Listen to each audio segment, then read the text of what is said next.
Bueno, antes que nada, muchas gracias por estar aquí esta tarde con nosotros. Disculpad por este pequeño contratiempo que hemos tenido. Yo soy Marcos y soy alumno de segundo de Ingeniería Informática y conmigo está don Javier Barbero, que es profesor también de la Universidad de Córdoba, investigador del grupo AIRNA, que está colaborando con nosotros y que nos va a explicar la parte de lo que es módulos de Python y tal. Este taller forma parte del Spring Workshop Season del Aula de Software Libre, que es un conjunto de actividades que realizaremos a lo largo del mes de abril y que tendréis disponibles, pues, serán todas online y las tenéis disponibles en la página de ideas del aula. Y ha sido posible gracias al patrocinio de Coca-Cola, que nos han patrocinado este conjunto de actividades. Y pues, si os parece eso, si quieres comentar algo, me he dejado algo atrás, Javier, comentar lo que sea. Y sí. Nada, presentación estupenda. Perfecto, pues. Veremos también en mi parte, además de módulos, seguramente me vaya por la rama en algún momento, pero bueno, intentaré parar el carro. Pues perfecto. La idea es esa, estamos todos aquí. Si alguno tiene una duda, quiere preguntar lo que sea o necesita lo que sea, podéis levantar la mano y abriros el micro, como las clases online ya, qué experiencia tenemos todos. Entonces eso, no sé si habéis trabajado antes con Python o no, entiendo que, hombre, alguna idea de programación tendréis, porque sois alumnos de Ingeniería Informática la mayoría. Entonces, pues vamos a partir de la base, pero conceptos como condicionales, bucles y tal, partiendo de que sabéis la teoría y lo que os falta en la sintaxis de Python, pues se va a profundizar, pero eso, que se entiende que algo de idea tenéis. No va a haber mucho nivel y si no os enteráis de lo que sea, pues podéis avisar, tanto ahora como posteriormente. Por el canal de Discord, pues estamos disponibles para lo que necesitéis. Entonces, eso, bueno, pues comenzamos con la introducción, que básicamente que es Python, lo tenéis en el chat por si queréis ir viéndolo. Lenguaje de programación interpretado, que su filosofía hace hincapié en la legibilidad de su código, multiparadigma y de tipado dinámico.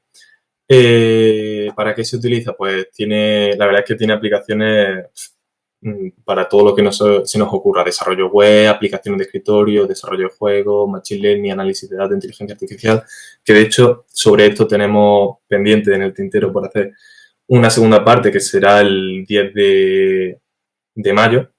Ya la anunciaremos por si os interesa todo lo que es el tema de análisis de datos. Aquí es donde profundizará un poco más Javier. Luego la instalación.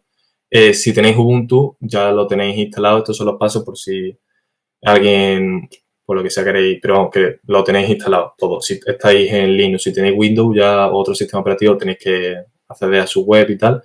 En teoría, si ponéis Python 3-V, os aparece la versión, que seguramente será la 3.8, creo que estaba, si no recuerdo mal. ¿Y qué más necesitaremos? Bueno, pues lo suyo sería que instalaseis pip, que es un gestor de paquetes que utilizaremos posteriormente para instalar librerías y distintos módulos. Y ya si esto es opcional, VirtualEnv, por si no queréis trabajar si queréis tener un entorno virtual, no sea, por ejemplo, tenéis varios proyectos y queréis tener distintas versiones de los módulos, pues se puede utilizar VirtualEnv. El intérprete de Python, simplemente para acceder a él, los que estáis el curso está orientado sobre todo a aquellos que estáis en Ubuntu. Los que estáis en Windows, pues se os instalará como una pequeña aplicación, pero bueno, vamos a centrarnos sobre todo en Ubuntu. Abrís una terminal y simplemente con que pongáis Python 3 ya se os abre y tendréis algo así en la terminal. No vamos a trabajar con esto porque se puede hacer un poco pesado y no es tan visual como el entorno que nosotros acostumbramos a utilizar, que es el Visual Studio Code, que muchos de vosotros ya conoceréis. Lo mismo, seguramente lo tengáis la mayoría instalados, si no, pues seguís simplemente estos pasos. No es necesario para seguir el taller, lo podéis instalar después y seguir el taller después poco a poco vosotros. Aquí tenéis la instalación paso por paso de todo lo que necesitáis, abrir una carpeta con el proyecto y una primera introducción con un Hello World. Entonces, una vez que tenéis esto ya instalado... Para seguir el taller con un editor de textos básicos del sistema tenéis de sobra, no os preocupéis. Aunque sí, claro, es siempre recomendable que tengáis algo más avanzado. Visual, lo bueno que tiene Visual es esto, que tiene aquí, no sé si lo veis, como un botón de play, entonces pues, te ahorra lo que es abrir la terminal, buscar el directorio en el que tienes el fichero y poner Python 3 y el nombre del fichero, que es cómo se ejecutaría, que de hecho me lo he saltado, perdón, lo que viene aquí. Entonces, si tenemos nuestro fichero de Python y queremos ejecutarlo, simplemente pondríamos en una terminal, en el mismo directorio en el que tengamos nuestro fichero, que sería holamundo.py, ponemos Python 3 y holamundo.py, pulsamos Enter y él se ejecuta y nos sale el printf. Entonces, eso, una vez que tenemos ya más o menos nuestro entorno configurado, vamos a comenzar por lo más básico de Python. Aquí la idea es llegar a esta parte de aquí, que era el objetivo, pero como os habéis apuntado mucho de primero, pues creo que parte de esto sería interesante también revisarlo.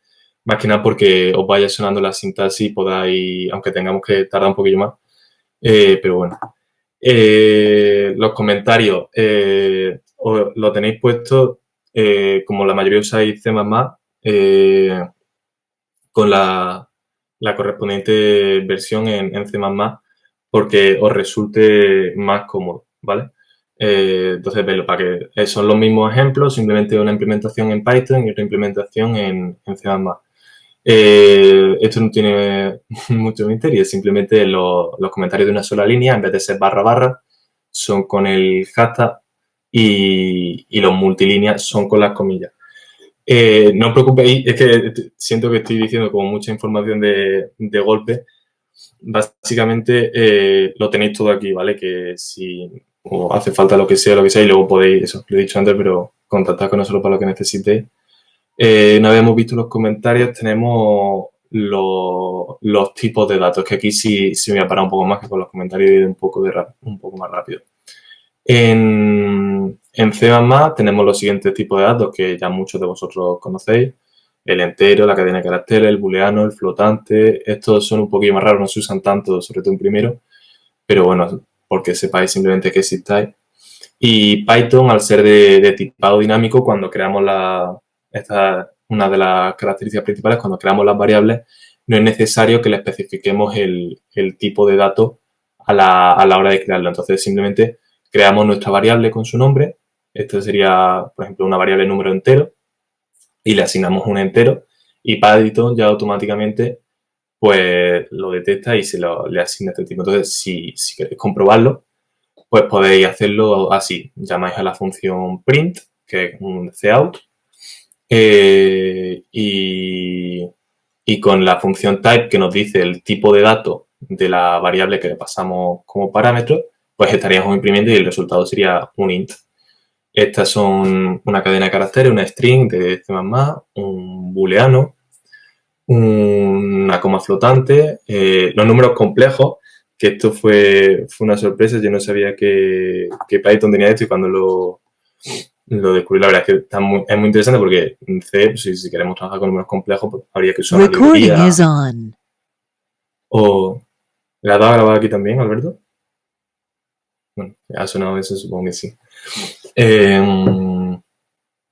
Eso, números complejos. Luego, aquí ya que sí que empiezan las diferencias. En C++ trabajamos con los arrays. En Python son listas. Los arrays son de un tipo en concreto, por ejemplo, un vector de enteros. Y aquí, sin embargo, pues como podéis ver, tenemos un entero, un flotante y una cadena de caracteres, porque como tal no es un vector, es una lista. El funcionamiento es similar y, de hecho, lo veréis cuando empecemos a utilizarlo, pero tiene esta peculiaridad que se pueden utilizar con distintos tipos de datos simultáneamente. Tupla, que funciona de forma similar, la única diferencia es que esto se puede modificar y esto no. O sea, una vez que se cree constante, entonces no podemos cambiarlo. Un conjunto que son bastante parecidos entre ellos. Su principal característica es que están desordenados. Es decir, que no tienen por qué estar en este orden en concreto, sino pueden salir así, o puede salir Python primero, o el uno aquí. Luego tenemos... Añadir otra cosa, que es que además son únicos. No puedes tener dos elementos iguales. Vale. Solo puedes tener uno igual, como los conjuntos matemáticos. Pues eso. Y aquí en los diccionarios, que son un conjunto de pares clave-valor, de tabla hash lo puse, pero porque se me asemejaba a aquellos que sois de segundo y habéis estado en la asignatura de base de datos. Si recordáis los ejercicios que hacíamos con tabla hash, muy similar. Es decir, tenemos aquí la clave y aquí el valor al que referencia. La clave puede ser de cualquier tipo. Aquí tenemos una clave entera y el valor al que referencia es una cadena. Aquí tenemos una clave que es una cadena que referencia a un flotante. Y aquí tenemos un flotante que referencia a una cadena. Entonces, esto, si copiáis este ejemplo de código, cuando hagáis el printf, ahora veremos todo lo que es el tema de bucles y tal, pues se os imprimirá lo que son aquí estamos imprimiendo elementos. Pregunta Javier por el chat si se puede usar JSON con Python. De hecho, sí, no lo he puesto al final en el taller en la web, pero luego lo comento cuando hable de los módulos, ¿vale? Vale, pues eso. Esto es el ejemplo en C++ similar. Luego, la entrada y salida que habréis visto que estábamos usando antes print y no diréis que print. Básicamente el cout que tenemos en C, que estamos acostumbrados a utilizar todo. Y la entrada, pues, en vez de un CIN, un input. Cosas que tenemos que tener en cuenta, pues, por ejemplo, si queremos leer en vez de una cadena, un número, pues aquí tendríamos que ponerle, ya lo veremos en ejemplos posteriores, un int delante. Entonces, la cadena que reciba de leer por teclado la convierte en un número entero. O sea, cambia el tipo de datos y pasa a ser un número entero y ya podemos trabajar con operaciones de suma, resta y tal. Luego esto es cómo formatear las cadenas, por si queréis pararos más detenidamente a verlo vosotros, pero funciona de forma bastante similar a como se hace en C++. Tenemos... formateo de cadena, luego ampliaré un poquillo. Las variables y es bastante similar. Tiene bastante similitud, ya iréis dando cuenta. Luego aquí también tenemos, pues, profundizando un poquillo más en las cadenas, características barra n, barra t, barra r, para tabular los saltos de línea, borrar lo anterior. ¿Está hablando alguien? La uni. Sí, hablaba. Alguien nos ha silenciado. Es que no sé quién es. No sé quién es. Bueno. ¿En serio? Hola. Espérate, que creo que ya lo tengo. Ya, creo que ya lo silencié. Vale. No, si quería algo, háblete el micro sin problema, en plan, que no pasa Sí, nada. pero parece que nos estaba dando así de sin querer, ¿no? Vale. Bueno, pues cadena, luego los operadores aritméticos, que son... hay diferencias con C++, todos los conocéis de sobra: suma, resta, multiplicación, división, módulo, el igual para asignar, aquí en el más igual, menos igual, para hacer el producto, la división, el módulo, y pues esos son similares. La única diferencia que hay es que no tenemos el más, menos. O sea, estos de aquí no están como tal. Si quisiésemos implementarlos, tendríamos que hacer uso del más igual 1, ¿vale? Porque a mí me gustan mucho usar estos de aquí, me parece muy cómodo, y cuando empecé con Python me chocó bastante, dije... Hay cosillas que vais a ver que estáis acostumbrados a usar en C++, y que cuando lleguéis a Python, pues no la vais a encontrar, o no sé, os va a hacer un poquillo raro. Y es interesante que por lo menos lo conozcáis, porque así pues podéis cambiarlo, vuestra forma de hacerlo. Esta es una advertencia. Esto lo añadí yo a Jack, sí. Sí. No hace falta tampoco entrar en detalle. Si queráis, cuando tengáis un ratillo lo leéis. pero simplemente que sepáis que en C podéis a lo mejor asignar un mismo valor a varias variables a la vez. Podéis hacer A igual a B igual a 3. Eso en Python no lo podéis hacer. Y ahí explica pues por qué. Pero en resumen es porque en Python las asignaciones no son expresiones. Es una cosilla un poco técnica, así que tampoco creo que merezca la pena pararse de ello. Simplemente que sepáis que no podéis hacer eso. Pero es interesante tenerlo en cuenta porque luego fue haciendo algo con matrices que estaba haciendo una igualación y no me estaba copiando bien, me está haciendo como un paso por referencia, algo raro me hizo ahí y era por cómo funcionaba la asignación. Entonces es interesante tenerlo en cuenta porque muchas veces te confías y luego te das cuenta que no está haciendo lo que tú piensas que está haciendo. Muchas veces las cosas que vamos a comentar aquí tampoco es necesario que las entendáis todas a fondo, pero con que sepáis que existen ya luego pues sabéis dónde preguntar o sabéis dónde buscar. Simplemente creo que es lo importante de aquí. Estos son los operadores lógicos que los vais a necesitar para el tema de condiciones y bucles, que tenemos el igual, menor que, mayor que, menor igual que, mayor igual que, diferente.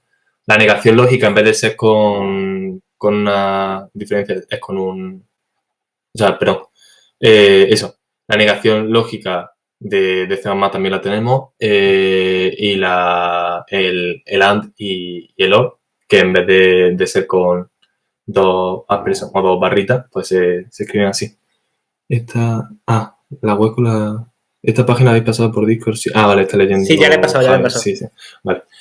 Eso. Los operadores lógicos que hemos dicho que lo vamos a utilizar para los condicionales, pues estos son los condicionales en Python. En C++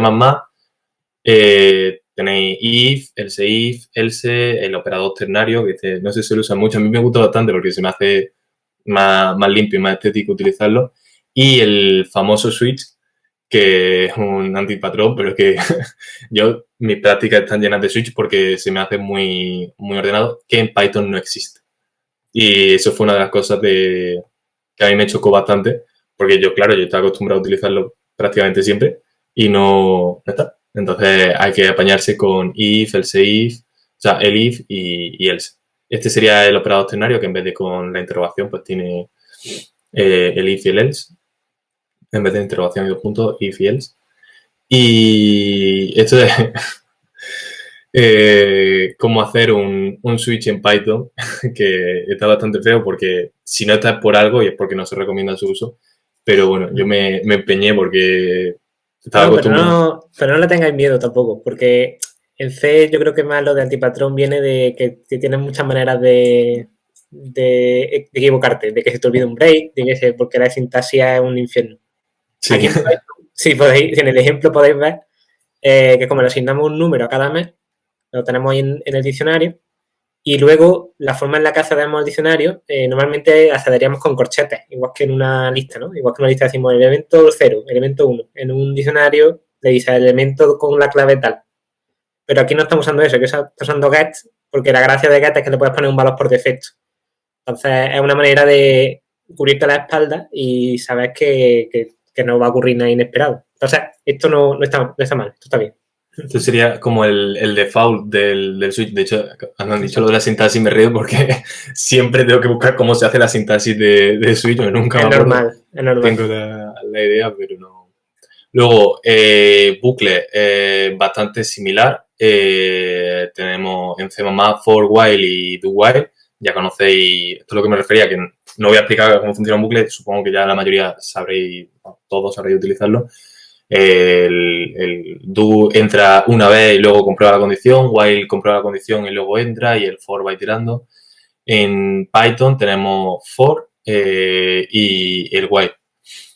Si quisiésemos hacer un do while, tendríamos que hacer que la condición se cumpliese por defecto y luego ya comprobarla, que es lo que viene aquí. Y eso pues lo podemos utilizar pues como utilizamos los bucles en Python. Tienen diferencias. Por ejemplo, la sintaxis veis que aquí varía un poco, ¿no?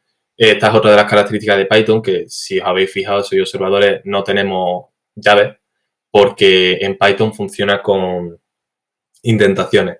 Es muy sensible a las indentaciones. Sé que, por lo menos, no sé si la mayoría, pero yo por lo menos cuando empecé a programar, tabulaba como Dios me dio a entender. O sea, A lo mejor esto lo ponía hasta aquí y el siguiente bucle pues no me acordaba y no lo tabulaba.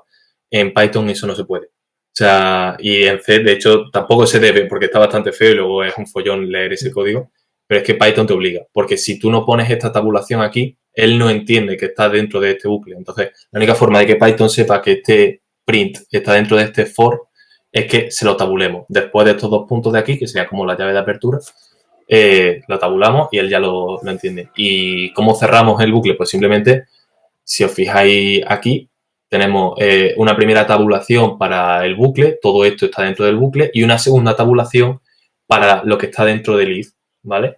Y simplemente para cerrarlo, pues quitamos las tabulaciones y ya lo tenemos aquí, ya habríamos, esto es lo que se ejecutaría debajo de las llaves, lo que estaría debajo de las llaves. Sobre lo de las indentaciones y eso, simplemente deciros que no nos obliga Python que usemos tabulaciones duras o tabulaciones soft, digamos, espacios, pero es importante que siempre usemos lo mismo, porque como en un fichero empecemos a mezclar espacios e indentaciones para indentar, se lía muy gorda y el intérprete nos empieza a insultar de múltiples maneras, ¿sí? Así que, y también intentar siempre que las indentaciones sean iguales, que tengan el mismo número de espacios y demás. Tened cuidado con eso, sobre todo de cara a cuando trabajáis con... Visual permite cambiar el tamaño de la indentación de las tabulaciones y yo lo cambié de un formateo a otro y cuando me paso las prácticas al formatear el ordenador no le he cambiado y se me ven las prácticas raras porque están con tabulaciones diferentes con lo que escribo. Entonces, eso sería, bueno, se ve un poco raro. En Python no funciona el código. Claro. Entonces, tened cuidadito con eso porque es que si no, no va. Y tema funciones, que es algo que también los de primero habréis visto a mediados o finales de IP y estaréis ahora trabajando bastante en MP. Pues en Python, siguiendo su estilo, no hace falta decirle el tipo que devuelve la función. Si en C tenemos que especificar que devuelve un entero, un flotante, un booleano, o ahora que vosotros estáis trabajando ya con estructuras, sobre todo los de primero, los de segundo ya esto lo conocéis, tenéis que decirle que devuelve una estructura del tipo lo que sea. En Python no se dice nada. Él ya lo va haciendo automáticamente. Entonces, simplemente ponemos def, que es para definir la función. Esto es el nombre de la función. La verdad que aquí podría haber sido un poco más explícito, me he pasado de breve, luego lo cambiaré. Esto es el nombre de la función y estos son los parámetros que recibe. En este caso, la función A recibe el parámetro B, ¿no? Y estamos devolviendo 1 más B. Por lo tanto, suponemos que esto va a ser un entero si lo estamos sumando. Pero ya digo, aquí no se ha especificado en ningún momento que esto sea un entero. Pasa que... En Python hay un término que se usa mucho que es tipado de pato. que lo que dice el dicho es, si anda como un pato y granda como un pato, entonces es un pato. O lo que quiere decir, bueno, si está sumando un 1 será porque es un número. Claro. Así se le llama así normalmente a cómo se manejan los tipos en Python. Pues aquí tenemos nuestro pato, que en este caso es un entero. Y bueno, aquí pues, si queremos pasar varios parámetros, una función con 2 parámetros, en este caso la i no la estamos utilizando. En C++ nos saldría una advertencia de el parámetro i pasado no se está utilizando. En Python creo que no sale, por lo menos a mí no me avisó cuando hice el ejemplo de que no se está usando. No te dice nada, pero si usáis un linter, es decir, un programa que os analiza el código antes de ejecutarlo, seguramente os diga, este parámetro está aquí para nada. Porque eso no es buena práctica en ningún caso. En ningún caso. Entonces, esto sería una que devuelve un float, esta devuelve un booleano y esta devuelve nada, porque sería una función de tipo void. Aquí tenéis el ejemplo. He seguido más o menos la misma nomenclatura, pero la verdad es que podía especificarlo, cambiarlo y que sea un poco más específico, porque A, B se queda un poco feo. Entonces, habiendo ya dado un breve repaso por lo que es un poco el funcionamiento básico de Python, pero que bueno, hayáis más o menos conozcáis un poco, ya os suene la sintaxis, vamos a profundizar un poquillo más en algo más complejo que estaréis empezando a trabajar ahora, como son ficheros, sobre todo los de primero. Creo que por esta fecha hice yo la primera práctica con ficheros de texto y binario, si no estaréis a punto, o sea que os va a venir bien. Y los de segundo, pues bueno, por repasar un poco la sintaxis. El tema ficheros pueden ser ficheros de texto, ficheros planos, y como podéis ver aquí, pues el funcionamiento es bastante similar a cómo funciona en C. En C tenemos fopen, aquí tenemos open. Esto es F, que aquí es donde, o sea, igual que en C++, pues tenemos también lo que es el cursor. Para abrir el fichero, pues aquí tenemos el nombre del fichero que queremos abrir. Y este es el modo en el que queremos abrirlo. Lectura, esto es igual que en C++, o sea que los que ya lo sepáis, pues eso que lleváis aprendido porque es lo mismo. Lectura binaria, escritura, tened cuidado con esta escritura porque si el fichero ya existe, lo sobrescribe y si tenéis lo que sea guardado, os lo borra. Eso me llevó a mí una tarde a aprenderlo porque estaba haciendo la práctica y digo, ¿por qué me borra lo que he hecho? Paraba el programa, lo arrancaba otra vez, ¿por qué lo borra? Porque para hacer eso se tiene que hacer que lo que hace es añadir al final, ¿vale? Si lo hacéis con la W, os lo va a borrar en cada vez que lo abráis. Y lectura y escritura, por si queréis trabajar o sea, moviendo de un lado a otro y tal, pues con R+. Y para cerrarlo, Fclose, bastante intuitivo. Luego leer, pues tenemos fread y readline, igual que en C++ tenemos... Una cosilla antes de continuar, que a lo mejor de primero os chocó un poquillo más, lo de decir una variable .close y la función. Esto, si ya habéis venido de programación en todo objeto, de decir, vale, eso es un método. Pero simplemente decirlo de primero. Habéis visto ya la struct, ¿no? Habéis visto que puedes tener una variable que tiene varios campos. Pues imaginaos que algunos de esos campos no son atributos, no son valores, sino que son funciones. Pues eso es un método. Estáis llamando al método close del fichero, ¿vale? Está, solo eso. No hace falta que lo entendáis completamente, simplemente que sepáis que así se cierra el fichero. Claro, porque en C, que es lo que se ve ahora en el segundo cuatrimestre, el close se hace diferente, que no es con un método, es de otra forma. Vale. Pues sí, un buen apunte que muchas veces pasa eso, que ya da por sentar muchas cosas que luego dice.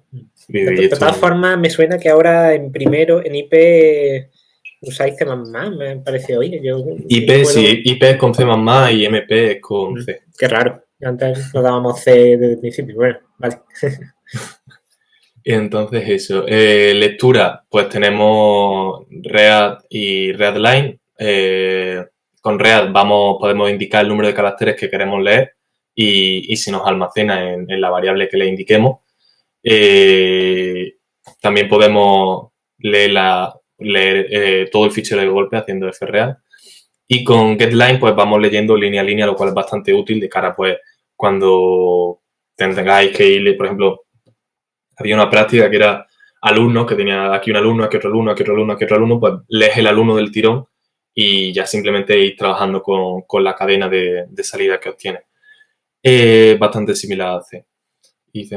Escribir, pues, 3/4 de lo mismo. Fwrite y lo que queremos guardar, pues, se le pone aquí dentro. Depende de cómo lo hayamos abierto, pues se nos añadirá al final o se nos pondrá al principio.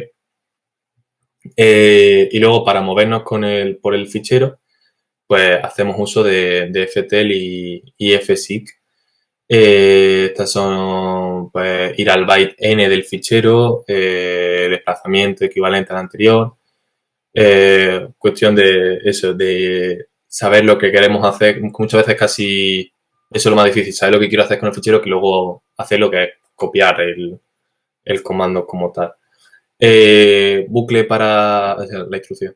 Bucle para leer un fichero, pues podemos hacer un for, que con esto ya os estaréis peleando y si no os vais a pelear en nada. Los bucles para pues, leer el fichero hasta que se acabe, que teníamos, la condición era end of file, pues tal como están definidos los bucles en Python, pues lo que hacemos aquí es mientras que haya una línea en el fichero F, es decir, mientras nos queden cosas por leer, que no estemos al final del archivo, estamos escribiendo. Vale, estamos copiando de un fichero a otro. Mientras nos queden líneas en F, escribes en write esa línea, entonces se va repitiendo, que me despista.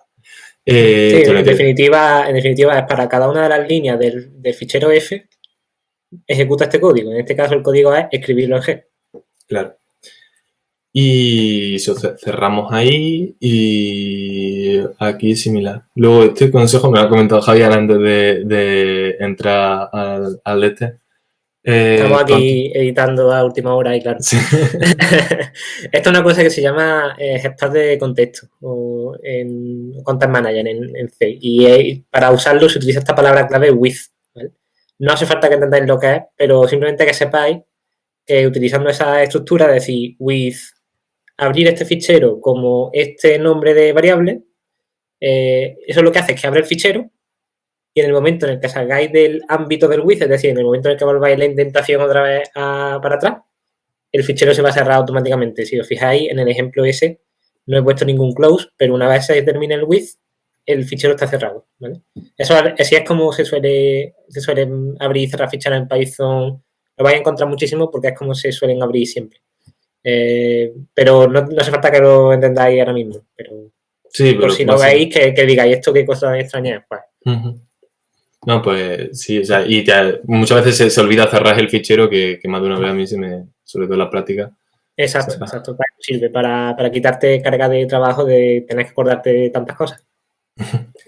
Eso. Luego, composiciones de listas es una funcionalidad interesante de Python que lo que nos permite es simplificar mucho nuestro código. Por ejemplo, si quisiésemos recorrer, aquí tenéis un ejemplo en el que compara el código, ¿no? En este caso, queremos separar las letras de la palabra human y añadirlas a los elementos de una lista del tipo de datos que hemos visto antes, que era como un vector, pues así. De hecho, aquí tenéis la salida.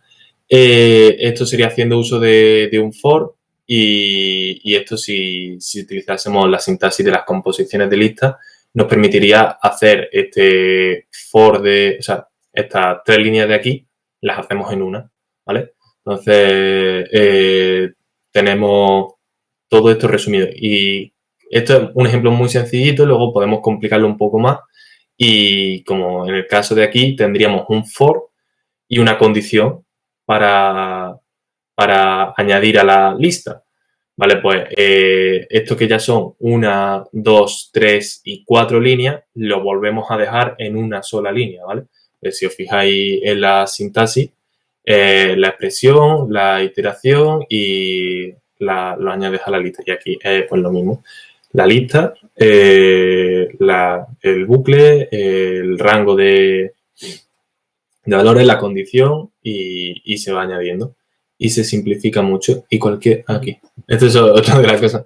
En general, cualquier bloque de la forma se puede sustituir por la composición de lista siguiente. Esto es que es un patrón súper típico que usamos continuamente, que es procesar una lista y crear una lista nueva a partir de la primera, o una lista, o bueno, ya hablaremos de lo que son cosas que podemos iterar. Entonces, siempre que veáis una cosa así de crear una lista vacía y ahora para cada elemento de tal iterable, si se cumple una condición, añade a la lista nueva esta expresión. Siempre que veáis algo así, eso lo podéis expresar como una composición de lista. Y eso queda uno a uno. O sea, puedes copiar y pegar donde pone elemento, lo que ponga el elemento, pegarlo donde pone el elemento y funciona igual. No, con un control C, control V funcionaría exactamente igual, ¿vale? Eso queda más simplificado. Esos son detallitos que tiene Python, que lo hemos puesto aquí en Python avanzado, porque son cosas que ya cuando coges nivel en Python, pues es interesante que vayas utilizando más que, hombre, si lo puedes poner en vez de en 4 líneas, pues en una, pues se te va a quedar el código mucho más claro y mucho más legible. No es necesario, pero digamos, te ayuda un poco a razonar sobre el código más fácil, porque es un patrón muy común. Y ya veréis que esto se parece un poco a temas de programación declarativa también. Luego, si os acordáis de las funciones que hemos visto que le pasábamos argumentos y que no necesitábamos decirle el tipo del que era y tal, sería interesante aquí que supieseis diferenciar entre los distintos tipos de argumentos que tenemos, que puede recibir una función en Python. Porque pese a que no hay que especificar el tipo como tal, esto va sobre todo para los de segundo. Acordaros los dolores de cabeza con los constructores de las clases, de los parámetros por defecto, los parámetros sin defecto, Pues en Python tenemos algo similar, que son, los podemos clasificar en 4 grupos: argumentos posicionales, argumentos de palabras clave, argumentos obligatorios y opcionales, ¿vale? Van por pareja, obligatorios y opcionales, y luego estos son por su funcionalidad, básicamente.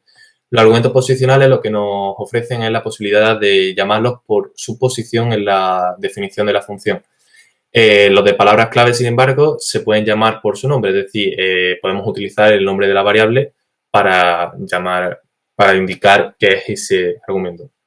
Los obligatorios son argumentos que se deben pasar sí o sí a la función, y los opcionales, que este concepto, los de primero, quizás no lo conozcáis todavía, diréis, ¿para qué quiero pasarle un argumento si no tengo por qué pasárselo siempre? O sea, si es opcional, ¿para qué se lo voy a pasar? O sea, si no hace falta, no hace falta. Bueno, pues esto es útil de cara a cuando veis, por ejemplo, funciones de la STList, de la librería estándar de C++, que se pueden llamar de distintas formas, a las que le podemos pasar distintos parámetros. Por ejemplo, mismamente la de al abrir los ficheros, podemos llamarla simplemente fichero.txt y no pasarle nada, y él por defecto le asigna el de lectura. Pues para esto sirve, ¿vale? Bastante útil, porque facilita al usuario luego el utilizar nuestra función, y que no tenga que ceñirse a una estructura, sino que se pueda hacer de distintas formas, y que podamos utilizar con todas ellas la función, ¿vale? Entonces, en ese sentido, los argumentos opcionales son un poco para quitarte carga, ¿no? A lo mejor quieres una funcionalidad que a veces vas a usar, pero no siempre, entonces no quieras estar repitiendo todo el rato parámetro por defecto, pues ya lo tienes por defecto. Y los de palabra clave son, digamos, para que tu código esté mejor documentado, para que tú sepas, bueno, le he pasado a enteros, pero ahora no me acuerdo si en la área del rectángulo, del ejemplo que va a decir ahora Marcos, ¿no? Que haya puesto antes la anchura o la altura, ahora no me acuerdo. Pues. Claro, o sea, eso lo vemos aquí en el ejemplo. Tenemos una función muy abstracta, no hace falta que definimos el área del rectángulo, ¿no? Y tenemos el ancho y el alto. Pues las podemos llamar de distintas maneras, ¿no? Podemos llamarlas así, ¿no? Donde uno es width y el 2 es height. Podemos llamarla así también, ¿no? Que si os fijáis está con el orden cambiado, y diréis, eso no se puede. O sea, si yo lo mando así es porque esto va con esto y esto va con esto. No puedo mandarlo al revés, porque entonces se me van a poner al revés. Pues sí se puede. Utilizando las palabras clave podemos cambiar el orden, porque estamos llamándolas por su nombre. Estamos diciendo, oye, esto va a valer esto. Y esto va a valer esto. Y también se puede cambiar el orden y no pasa nada. Esto se debe a que, mientras que en lenguajes como C++, lo único que sabe una función es recibe un entero y una cadena, en ese orden. En Python no, en Python sabe el nombre exacto que tiene cada parámetro, desde fuera. Alguien que está usando tu función desde fuera sabe cuál es el nombre de los parámetros. Por eso podemos hacer esto. Y luego aquí os pongo con los campos obligatorios y opcionales, que ya más o menos lo he explicado. Aquí tenéis ejemplos con las distintas combinaciones que se puede hacer: argumento posicional, que es opcional; argumento posicional que se requiere, opcional. Si os fijáis, que no lo había dicho antes, con el igual, si le da un valor por defecto, este es el valor que, si no especificamos nada, va a tener. En el caso de los ficheros, pues en el segundo argumento el valor por defecto es la R de lectura, porque se abre por defecto en modo lectura. Argumento de palabra clave opcional, argumento de palabra clave que se requiere, argumento posicional y de palabra clave que es opcional, y argumento posicional. Estas son las distintas combinaciones, por si ya queréis profundizar un poquillo más, pero en teoría con el ejemplo pues más o menos el concepto lo tendréis. El saber la diferencia y la sintaxis creo que es más útil para saber leer luego la documentación de la librería estándar. Porque yo, por ejemplo, jamás he utilizado un argumento que solo es posicional. Yo escribiendo código nunca he escrito una función así, pero sé que en la librería estándar es así en muchos casos, y se escribe pues como lo veis ahí con la barra, diciendo todo lo que hay a la izquierda de esta barra no lo puedes pasar como argumento de palabra clave. Cuando lo veáis en la documentación, que sepáis lo que significa. Más que nada, eso, por si queréis luego investigar por vuestra cuenta o mirar y veis en otros sitios que se hace así, que sepáis, que tengáis esa referencia, que al final lo importante es que el objetivo del taller es este, que tengáis más o menos una referencia y un punto de partida para empezar a trastear con Python, porque de escucharnos a nosotros 2 horas hablando, poco vais a sacar en claro más que eso. Pero la idea es esa, que tengáis una base sobre la que partir, porque es mucha información de golpe. Y que investiguéis por vuestra cuenta, hagáis vuestras cositas, un programa que haga no sé qué. Yo, por ejemplo, lo que hice fue las prácticas de IP, que las tendréis recientes, repetirlas en Python, las tengo por ahí en GitHub, no sé si las llegué a terminar, pero me sirvió de base, luego busqué un curso por internet y pues poco a poco al final vas haciendo tus cosas y es eso. Sobre todo se aprende más haciendo que leyendo también se aprende, pero hacer cosas y trastear es lo importante. Luego, Además seguro que mientras hacías las prácticas de IP en Python te diste cuenta de que había ejercicios que en Python es como, pero si esto no es un ejercicio, ¿no? Si esto es simplemente una línea. Sí. Y entonces, pues eso. Luego, esto de las clases, a los de primero, puede que os suene a chino, puede que no, no sé. Como a los de segundo sí os suena. Espero que os suene. Habéis tenido OPO, que es programación orientada a objetos. Para los de primero, clases es como una estructura, ¿vale? Pero con esteroides. Es decir, en una estructura, vosotros, por ejemplo, si no recuerdo mal, habéis tenido que hacer, había uno que era una estructura alumno y el alumno tiene un campo que era el nombre, un campo que era el DNI, un campo que son los apellidos, la edad, que cada campo, pues la edad es de tipo entero, el DNI es de tipo cadena, los apellidos son de tipo, ¿sabéis? Pues en base a esa idea, luego las clases es algo similar, es decir, cogéis la estructura, ¿no? Y le ponéis una serie de funciones que trabajan con esa estructura, ¿no? Entonces... Mientras que en el ejemplo ese, mientras que tú, además de la estructura alumno, tenías funciones que será guardar alumno, mover alumno, cambiar nombre alumno. Si tu alumno es una clase, directamente tu alumno tiene esa operación ya integrada dentro. No es una función externa que recibe un alumno, sino que el alumno hace. Exacto. Entonces, se queda todo, porque muchas veces tendríais eso, la estructura por un lado, las funciones por otro. Yo me acuerdo que era un lío de ficheros, teníamos 3 ficheros, una cosa así, que había que usar un Makefile hasta compilar, porque compilar aquello a mano era un follón. Aquí lo tenéis todo en el mismo fichero, ¿vale? Por ejemplo, no es alumno, pero es persona, ¿vale? Donde pone clase en C++, o sea, donde pone clase, pues imaginaros que pone estructura. Entonces, estructura persona y tenéis las características de la persona, el nombre, el apellido, la altura y la edad, ¿vale? Esto es el constructor, que es para, igual que inicializabais la estructura como si fuese una variable más, pues cuando inicializáis la clase, este constructor lo que se encarga es de crear como tal la instancia de ese objeto y asignarle los valores que recibe. En este caso, el constructor recibe el nombre, apellido, la altura y la edad y se la asigna, ¿vale? Estos son los datos privados de la clase y aquí esto es lo que la información que tendría nuestra estructura alumno, el nombre, los apellidos y tal, entonces aquí se le asigna, es como crear la estructura alumno. Lo que vosotros antes tenéis que hacer a mano de set nombre, set, pues aquí se hace. Entonces, tenemos los observadores que nos permiten ver lo que tiene nuestra clase y los modificadores, ¿vale? Los observadores es una función que es del tipo, pues, el dato que queramos observar, en este caso sería string, porque el nombre es una cadena, pues nos va a devolver una string con el nombre del alumno. ¿Qué alumno? El alumno que está llamando a la función, ¿vale? Esto es el self, que los de segundo os llamarán la atención y diréis, ¿por qué self? Si en C++ no teníamos que poner nada, poníamos get nombre y nos hacía el return. Es el puntero dis, el famoso puntero dis del ejercicio 5 del examen que había que utilizar, pues porque hacíamos sobrecarga de operadores. En Python se usa el self y sí que hay que especificarlo. En C++ lo pone el compilador automáticamente y muchas veces no te tienes que preocupar de que sea el de este. Aquí tienes que ponérselo, es self. Self es el objeto que llaman. O sea, por ejemplo, suponemos que tenemos un alumno, o sea, una persona que es Marcos. Vale, pues Marcos. O sea, el objeto, vale, está mal puesto el ejemplo. Tenemos una persona, una variable de tipo, un objeto de tipo persona que es persona 1, ¿no? Vale, pues persona 1.getNombre nos devolvería Marcos, que, por ejemplo, edad 20 años y así, entonces vais llamando a la función. ¿Por qué? Porque persona 1 es la que está llamando a esa función. Si la llamas persona 2, pues sería Antonio o sería Paco, quien sea, con el nombre del objeto que está llamando a ese método.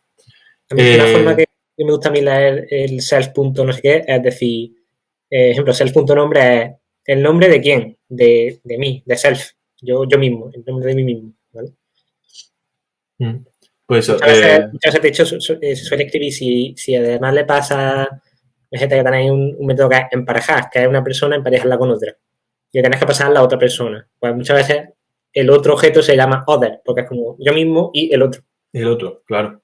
Por ejemplo, aquí no es otro objeto, pero bueno, pues está recibiendo, este sería set nombre, y pues si yo voy al registro civil y me quiero cambiar el nombre, pues persona 1.set nombre, self, soy yo el que me quiero cambiar el nombre, y mi nuevo nombre, que se lo pasamos como parámetro, entonces se lo asignamos a mi variable nombre. Marco pasa a llamarse Álvaro, por ejemplo. Apellido. Un apunte importante, nosotros cuando llamamos al método no tenemos que pasar el self, sino que el self está como implícito. Claro. No sé si tiene algún ejemplo por ahí, Marco, para ilustrarlo. Sí, que puedas copiar y pegar tenemos el código. Tengo que tener el visual por aquí con el ejemplo. No sé, visual. Lo tengo abierto, creo. Que podemos estar aquí hablando una hora de esto, pero es mucho más fácil ponerlo y verlo a ver qué es lo que pasa. Sí, esto está aquí con la documentación. ¿Se ve el visual? ¿Lo puedes ampliar un poco más? Sí. ¿Ahí va bien? Ahí mejor. Vale. Quizás muy grande, no sé. Bueno, pues creamos uno que sea clase.py. Lo guardamos en el escritorio. Vale. Copia el ejemplo, ¿no? Sí, me estoy yendo al escritorio. Vale. Esto lo tenéis aquí, le dais aquí simplemente, os venís a vuestro fichero y tenéis el código ya copiado. Vamos a quitar lo de informática. Y hacemos, por ejemplo, era persona, ¿no? Entonces,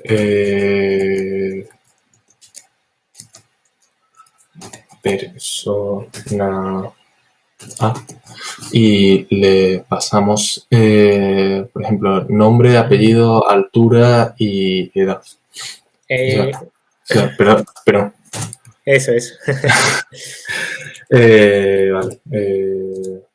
Te he puesto aquí un poco en el momento te he puesto un poco en la demo, si no, te he puesto un poco de un apuro. Mira, si queréis lo puedo poner yo aquí en un segundillo. No, sí. Que lo... Marcos... Que no está bonito eso de echar aquí a uno... Rivera...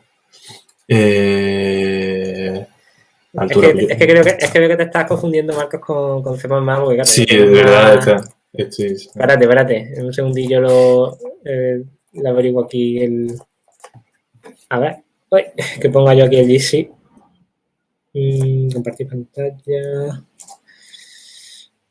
Voy a hacer un momentillo en el intérprete, ¿vale? No sé si veis mi pantalla ahora. Sí. Se ve en pantalla, ¿no? En el directo a lo mejor no. Parece que sí. Ahora sí. Voy a copiar el código, ¿vale? De la clase. Lo que pasa es que voy a copiar nada más que la parte de persona porque creo que está... Aquí. Debe haber alguna cosilla que se haya colado. Nosotros podemos poner como hemos dicho antes, Marcos, una persona. En un principio la creamos, pues voy a crearme a mí mismo, por ejemplo. Altura, pues 1,75, edad 25. ¿Vale? Esta es nuestra persona. Pues podemos preguntarle, ¿cuál es tu nombre? Voy a decir, nombre es Javier. ¿Cuál es me da 25. O dentro de poco voy a cumplir 26. Pues cuando eso toque, lo cambio la edad a 26. Y si pregunto ahora por su edad, me va a decir que es 26, ¿vale? Hemos creado aquí en este ejemplo un objeto persona con estos atributos. Los podemos cambiar, los podemos modificar. Fijaos que yo no he tenido que poner self, sino que como persona 1 es la que está llamando a getEdad en el código, que ahora mismo no se ve muy bien, pero lo podéis ver en la web, en el código, donde pone self, se va a cambiar por la persona que está llamando al método, digamos. Ya está, solo era eso. Creo que no hace falta tampoco ponerse aquí a profundizar más en explicar ahora programación en todos objetos en el taller. ¿Se ha ido mi pantalla? No. Ah, sí, se ha La ido. acaba de quitar. ¿Se ha ido? ¿Ahora ha vuelto? Sí. Vale. Se está viendo entonces, ¿no? Vale. Pues eso. Sí. La cosa del directo, me he puesto a hacerlo en C++, la práctica. Ha salido solo. Claro. Es la costumbre, que muchas veces lo que pasa cuando, de hecho, si venís de C++ y empezáis en Python, pondréis punto y coma al final y porque de un lado a otro, aunque sea el concepto similar, la sintaxis se os puede ir. Bueno, a mí me pasa al revés. Yo cuando me tengo que poner programar algo en C o en C++, se me olvidan todos los puntos y coma. Pues. Claro, de Python.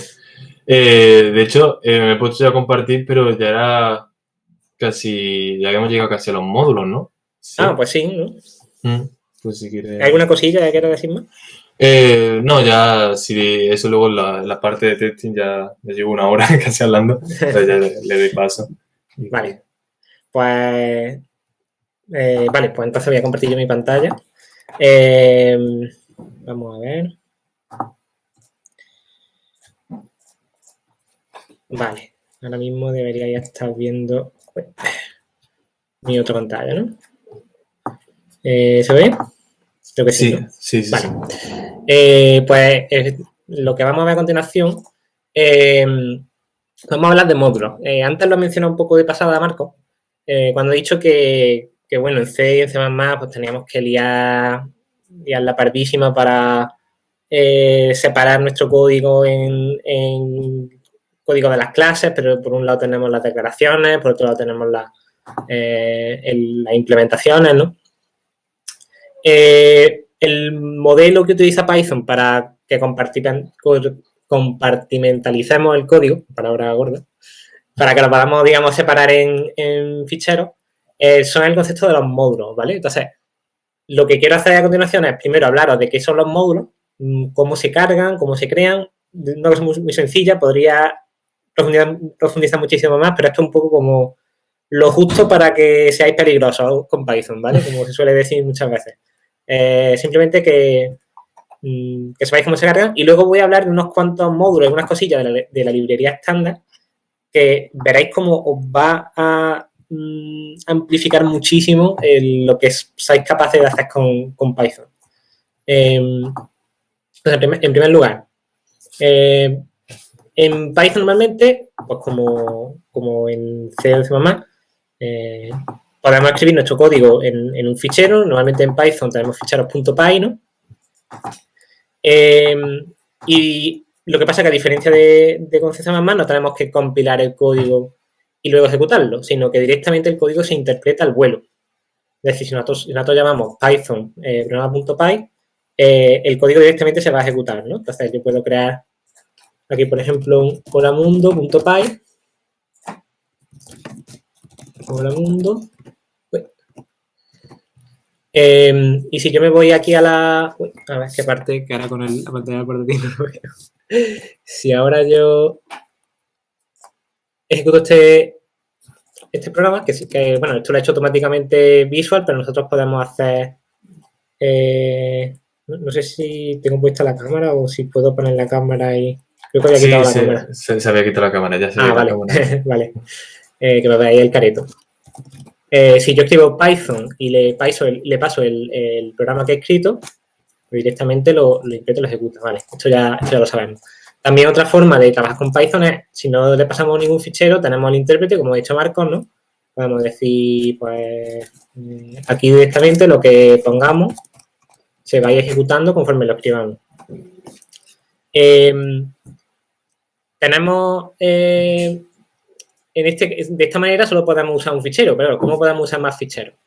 Nosotros podemos escribir código en ficheros aparte, y esto es lo que vamos a llamar, uy, me he confundido de navegador aquí. Aquí, vale. Y esto sería un poco como la librería, digamos, en C, ¿no? De un fichero librería.c donde tenemos un montón de funciones, ¿no? Pues en Visual podemos crear, por ejemplo, un fichero de módulo que tendría la misma extensión que los ficheros de Python, módulo.py. Y aquí voy a definir unas cuantas funciones, ¿vale? Van a ser ejemplos, sumar, que recibe 2 números y devuelve su suma, ¿no? Y restar, que recibe 2 números y devuelve su resta. Voy a poner también multiplicar, que os podéis imaginar lo que hace. Vale, digamos que esto es una librería que alguien me ha pasado, ¿vale? Yo no tengo que saber cómo funciona el módulo. Pero ahora yo quiero usar las funciones que acabo de crear, ¿vale? Entonces, ¿cómo hacemos eso en Python? Pues solamente una idea muy sencilla. La palabra clave import. Con import le decimos a Python, carga este fichero, carga este módulo. ¿Cómo se llama? Se llama módulo, ¿vale? ¿Qué es lo que hace Python aquí? Bueno, esto, para los que venís de C, es un poco como hacer un include de funciones.h, ¿vale? Un poco entre comillas, porque si os recordáis, cuando poníais algo entre comillas, lo que hacía era que primero buscaba en vuestro directorio donde estáis trabajando, ¿no? Y si no lo encontrarais, ya se iba a las librerías del sistema, ¿no? Era distinto de usar el menor que mayor que. Pues módulo hace exactamente eso. Va a decir, vale, ¿hay algún fichero módulo.py en el directorio? Y dice, sí, vale, pues lo cargo. ¿Y ahora cómo accedemos a las funciones que hemos definido en módulo.py? Pues por el nombre del módulo primero, y ahora para acceder a la función hacemos como cuando llamamos a los métodos con clases, que sería pues poner punto y el nombre de la función. En este caso, por ejemplo, vamos a sumar 1 más 2. Si imprimimos el resultado de esta operación, a ver, que es que ahora me voy a permitir que mueva aquí un poquillo las cosas, que se me está ya poblando el escritorio mucho. Vale, si ejecutamos esto, yo voy a darle aquí directamente al run, ¿vale? Fijaos que lo que me ha impreso es el valor 3, porque ha llamado a la función sumar, la tenemos aquí. Además, sabéis que si estáis utilizando un IDE y tenéis instalado la extensión para Python y demás, esto ayuda muchísimo para luego, imaginaos que esto no es un módulo, sino que son 7 módulos distintos y cada módulo tiene 20 funciones. Pues si no sabemos de alguna y queremos ir a su definición, dejamos pulsado control y le hacemos clic y nos lleva directamente donde está definida, ¿vale? Podemos llamar a las demás. Por ejemplo, si en vez de sumar digo restar, va a decir -1. Esta no es la única manera de importar módulos. Por ejemplo, tenéis que escribir un módulo cada vez que llamamos una función de esta, es muy largo. Entonces, podemos ponerle un alias. Lo que hacemos es que le ponemos as mod. Es como importa módulo, pero como si se llamara mod, ¿vale? Y ahora, en lugar de poner módulo, ponemos mod y es lo mismo que antes, ¿vale? Sigue funcionando exactamente igual. También, ¿qué más opciones tenemos? No tenemos por qué importar todas las funciones del módulo, sino que podemos decir, desde el módulo, quiero importar solo estas funciones. Puedo decir sumar y restar, ¿vale? Entonces, no hace falta que ponga ahora el nombre del módulo. Fijaos que como tengo aquí instalado el linter de Python, pues me está avisando de todas estas cositas. No tengo que llamar al nombre del módulo, sino que ya restar y sumar están en el ámbito global y puedo usarlas como quiera, ¿ves? Restar, pues resta 2 menos 2 y sumar, pues 3/4 de lo mismo. Me va a devolver 3. Incluso podemos combinar estas dos cosas. Podemos combinar alias y importar solo algunas funciones. Por ejemplo, restar o multiplicar es un nombre muy largo, por ejemplo, ¿no? Pues voy a importar multiplicar, pero lo voy a importar como mult. Pues si quiero multiplicar 2 números, ya lo tengo como mult. 2 por 1 es 2. Vale, funciona la matemática. No la hemos cargado. Entonces,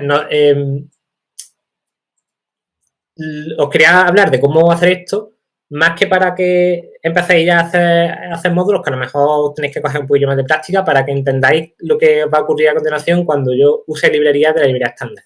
Si aquí no estuviera módulo, por ejemplo, si yo aquí hago, alguien que ha dicho antes, JSON se puede utilizar en Python, si yo aquí hago import JSON, aquí no hay ningún JSON.py, pero esto lo que va a hacer es que me va a dar acceso al módulo JSON de la librería estándar. El programa se ejecuta sin problema porque este módulo no existe aquí, pero está instalado en la librería estándar y tiene funciones para trabajar con JSON. Ahora vamos a ver sobre todo eso.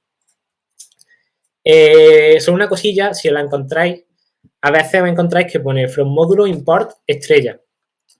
Esto quiere decir import todo, import todas las funciones. Esto es muy desaconsejable, no lo hagáis, ¿vale? Pero a lo mejor lo veis por ahí. Es desaconsejable porque nos puede contaminar el entorno global y a lo mejor nos puede sobreescribir una función que hayamos definido nosotros que se llama igual y demás. Esto es típicas cosas que pasan mucho en C y en C++ y nos tiramos de los pelos que está pasando aquí. Pues esto no lo hagáis, ¿vale? Ahora que ya sabéis cómo se hace, no lo hagáis. Vale. Eso sobre carga de módulos.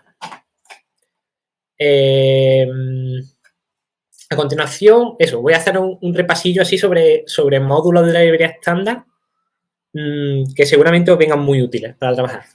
En primer lugar, voy a hablar del módulo math, ¿vale? Y ahora lo que voy a hacer es que voy a trabajar sobre todo en el intérprete directamente, para que veáis en tiempo real lo que significa cada una de las cosas que yo estoy aquí escribiendo, ¿no?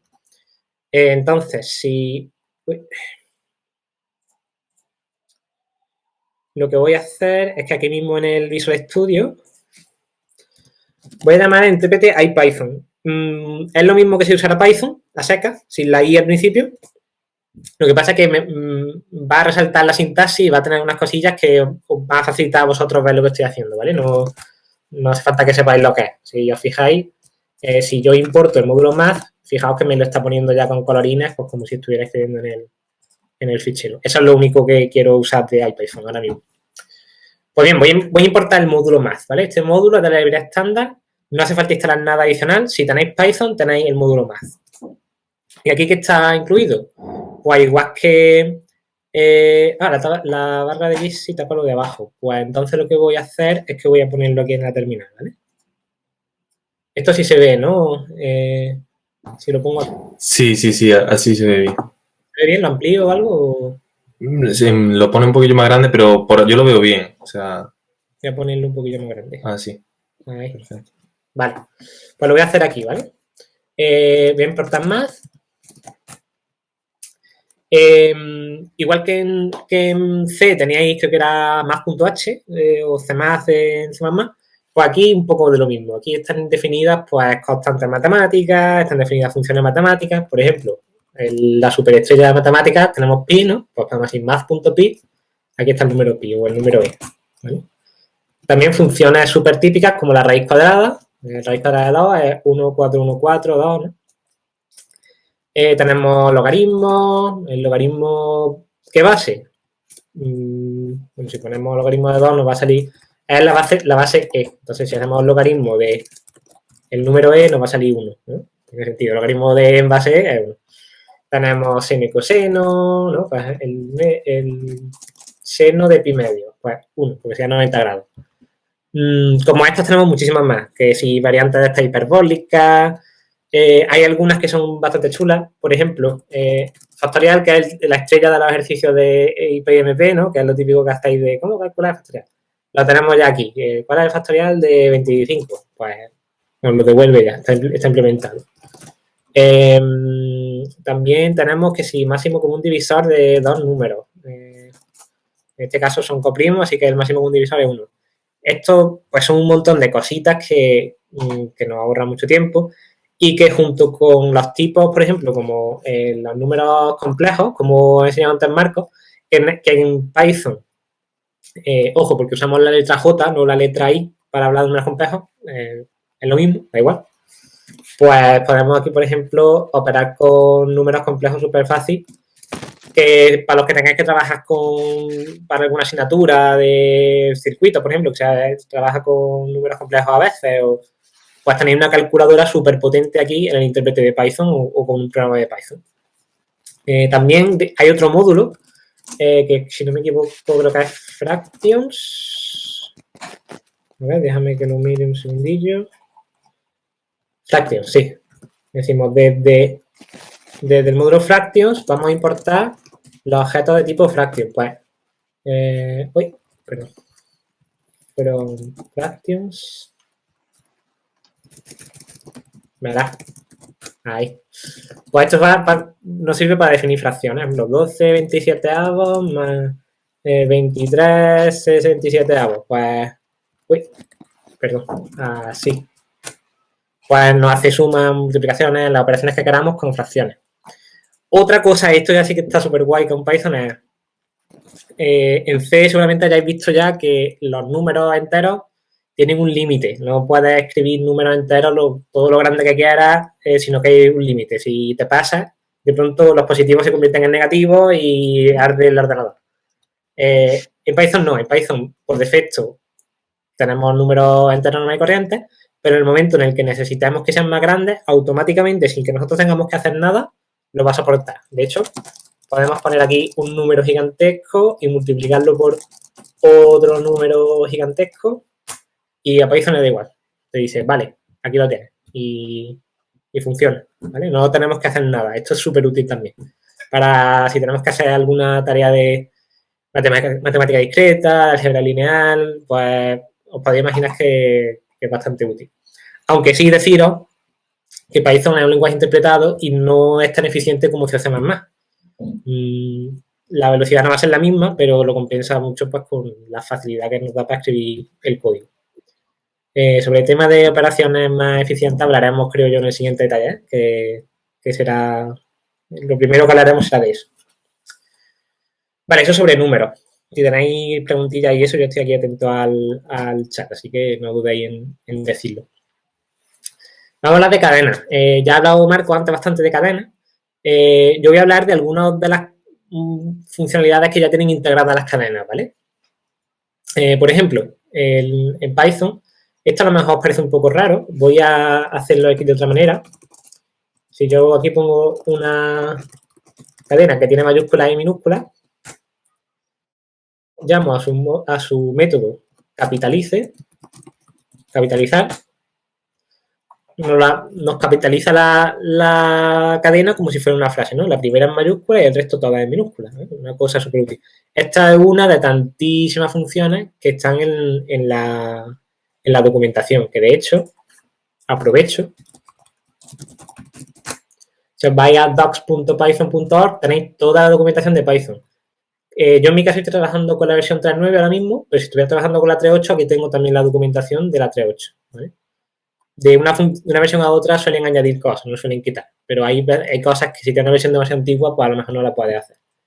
Entonces, si yo busco aquí capitalice, pues veréis que str es el tipo de dato de cadena y nos dice pues lo que hace. Nos devuelve una copia de la cadena con su primer carácter capitalizado y el resto en minúscula. Aprender a utilizar la documentación es genial, porque además en Python tenemos una documentación buenísima, pero aprendes muchísimo nada más que leyendo. Y de hecho, en muchos casos te viene con un ejemplo de código, está muy bien. No es tan dura como la de C++, que es un poco más difícil de leer. Y esta va a ser la función que voy a utilizar continuamente, que es split, porque es buenísima.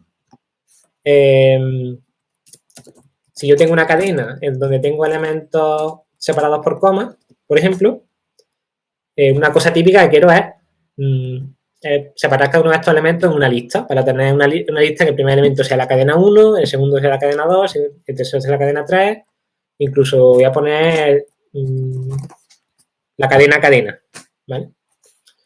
Pues si yo a esta cadena le digo, rómpemelo donde haya coma seguido de espacio, porque eso es el separador en este caso, una coma y un espacio, ¿no? Pues lo que me devuelve es una lista donde cada elemento es cada uno de los trozos. Esto, para hacerlo en C++, hay funciones que te ayudan, pero requiere empezar a usar punteros, aritmética de punteros y ya es un rollo. Aquí lo tenéis súper fácil. Fijaos que no el ejemplo yo no lo he escrito así, sino que yo directamente he escrito la cadena y sobre la cadena misma he dicho split. Esto no es nada extraño en Python. Podemos trabajar con el objeto cadena directamente, no tenemos que asignarle una variable, ¿vale? Simplemente para que os acostumbréis. Vosotros trabajad como os sentáis cómodos. Si esto no os cuesta razonar sobre ello, lo asignáis una variable y trabajáis con la variable. Pero por si lo vais por ahí, que sepáis que se puede hacer, ¿no? También podemos en Python tener cadenas multilíneas. Si ponemos triple comilla, que por cierto, pueden ser comillas simples o pueden ser comillas dobles, da lo mismo. Podemos escribir una cadena multilínea y le da igual que pulsemos intro, ¿vale? Y si lo cierro, yo esto lo puedo asignar a una variable, ¿vale? ¿Vale? Y ahora mi variable cadena va a tener una cadena con saltos de línea entre medias. Si os fijáis, podemos escribir salto de línea. Una cadena multilínea, salto de línea. Y da igual, pues aquí tenéis los barra n. Veréis que mantiene los saltos de línea. Esto es muy útil, por ejemplo, para escribir a lo mejor un trozo de texto que vayamos a imprimir por pantalla o también como comentario, si no se lo asignamos a nada, simplemente, como he comentado antes Marco, cuando esto lo ejecutemos, le va a dar igual al intérprete. Va a decir, vale, comentario. Podemos combinar lo que he dicho antes y decir, bueno, y si quiero partir esta cadena en línea, pues puedo decir, vale, pártemela sobre cada barra n. Y ahora, bueno, lo ha asignado a cadena, ¿no? Pero vemos que lo que tenemos ahora es una lista de cadenas que son cada una de las líneas y los barra n ya no están, sino que una cadena, otra cadena, otra cadena. ¿Vale? De hecho, esto es tan común que se utiliza split lines, que además tened cuidado si trabajáis en multiplataforma, Linux, Windows, porque el salto de línea en Linux y el salto de línea en Windows son distintos, ¿no? Entonces, esto es como más robusto, porque si estamos trabajando en Windows, sabe qué tipo de salto de línea vamos a usar y cuál no. Entonces, va a funcionar siempre. También quería hablaros de formatear cadenas, porque esto es de las primeras cosas que aprendéis en C, ¿no? Tengo un resultado en una variable. Por ejemplo, tengo estas tres variables, las voy a copiar las voy a copiar aquí a mi intérprete. Y ahora quiero imprimirlo de alguna manera en mi programa, ¿no? En el intérprete yo puedo hacer así, ¿no? Pero esto en el código, si lo ejecutamos desde un fichero, no se va a ver. Entonces, lo que necesitamos hacer es formatearlo. ¿Cómo formateamos una cadena? Bueno, ahora mismo no hace falta que imprimamos. Pues podemos hacer como en C. Si os acordáis, el formato que tiene el printf era que le decíamos, vale, quiero esta cadena y aquí en mitad quiero que me ponga un número entero. Y el número entero se lo dice al final, ¿no? Entonces, esto es un número entero. Le poníamos porcentaje de y eso significaba, esto es un entero, ¿no? Pues en Python, como le indicamos qué valor es el que queremos meter, es con el operador módulo. Esto es muy raro, ¿vale? Esto no, porque estamos aplicando en una operación de módulo, una cadena. No pensé mucho sobre ello, simplemente se hace así. Esto era tradicionalmente como se hacía. Si le digo, esto es un número entero, porcentaje de, y le digo este valor, tendré esta cadena, ¿vale? Entonces, sí, esto lo puedo imprimir.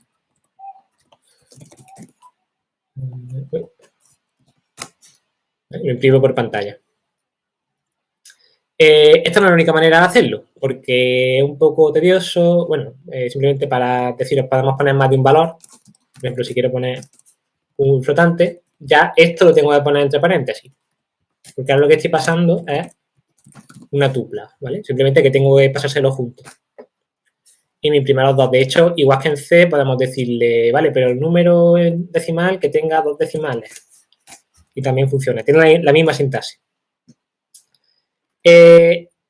esto se hace tedioso, el orden importa, ¿no? Porque si ahora de pronto yo muevo esto aquí, si ahora muevo el porcentaje al final, ahora también tengo que cambiarlo aquí, esto es muy tedioso. Entonces, hay otra manera, que sería con el format, el método format. Entonces, a una cadena podemos llamar a su método format, que esto lo ha mencionado también antes Marco, y le podemos pasar directamente los valores que queremos imprimir. ¿Cómo se los indicamos? Le ponemos llaves, en este caso. ¿Vale? Cada vez donde hay una llave, va a intentar poner un valor. Entonces, si le pongo varias, tengo que pasarle más valores, ¿no? Por ejemplo, la gracia de format es que no tenemos por qué cambiar el orden. Si ahora yo quiero imprimir primero el número flotante y luego el número entero, puedo decirle, vale, aquí imprime el primero, que va a ser el índice 0. Y aquí imprime el último. ¿Vale? De esta manera, primero va a decir, vale, aquí voy a poner el elemento número 1, que va a ser flotante. Y aquí voy a poner el elemento número 0, que es entero. Y efectivamente eso es lo que pasa.